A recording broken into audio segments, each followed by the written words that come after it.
ஐயனார் துணை சரியில்லை. அடுத்து வர எபிசோடில் நம்ம சோழன் இருந்துட்டு கோர்ட்டுக்கு போகிறத நினச்சாவே ரொம்பவே வருத்தத்தோடு இருக்காங்க. அதுக்கு அடுத்ததாக நம்ம சேரன் இருந்துட்டு, சோழா எங்கடா போகிற, உனக்கு பிடிச்சது எல்லாமே செஞ்சு வச்சுருக்கண்டா, வந்து சாப்பிட்றா அப்படின்ற மாதிரி சொல்லிக்கிட்டு இருக்காங்க. அண்ணன் பேசாமல் போயிடுனேன், நானே ஏற்கனவே ரொம்பவே கஷ்டத்தில் இருக்கேன், நீலாம் என்ன சொல்ல போதோ ஏது சொல்ல போதோன்னு அதை நினச்சாவே ரொம்பவே பயமாக இருக்குன்னு அப்படின்ற மாதிரி சொல்லிக்கிட்டு இருக்காங்க.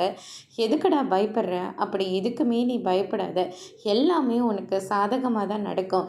எங்கன்னு நான் நேற்று நிலா கிட்ட அவ்வளோ தூரம் பேசிட்டு வந்தேன், ஆனால் நிலா ஒரு வார்த்தை கூட பேசவே இல்லை தெரியுமா, அதை நினச்சாவே ரொம்ப பயமாக இருக்குன்னு. நிலா என் கூட வாழ போகிறேன்னு சொல்ல போதா, இல்லை டிவோர்ஸ் கொடுத்துருங்கன்னு சொல்ல போதா, அப்படி நினச்ச பார்க்கவே அவ்வளோ கஷ்டமாக இருக்குன்னு அப்படின்ற மாதிரி சொல்லி வருத்தப்படுறாங்க. எதுவுமே நடக்காதடா, நிலா உனக்கு சாதகமாக தான் பதில் சொல்லும். நிலா கிட்ட நான் பேசிட்டேன்டா. அண்ணன் என்ன சொல்கிறேன்னு, நீ நிலா கிட்ட பேசினியா? ஆமாண்டா சோழா, நீ வருத்தப்படுறத பார்த்து என்னால் எப்படா நிம்மதியாக இருக்க முடியும், அதனால தான் நிலா கிட்ட பேசினேன். நிலாவும் கொஞ்ச நாளாக உன் கூட சேர்ந்து வாழ்ந்தாதான் என்னன்னு நிலாவை யோசிச்சுட்டு இருந்ததான். அதே மாதிரி இன்னேத்து நீங்கள் போய் பார்த்துட்டு வந்தீங்கல்ல, நீ ஃபோன் வருதுன்னு சொல்லி வெளியே போயிட்டேன்.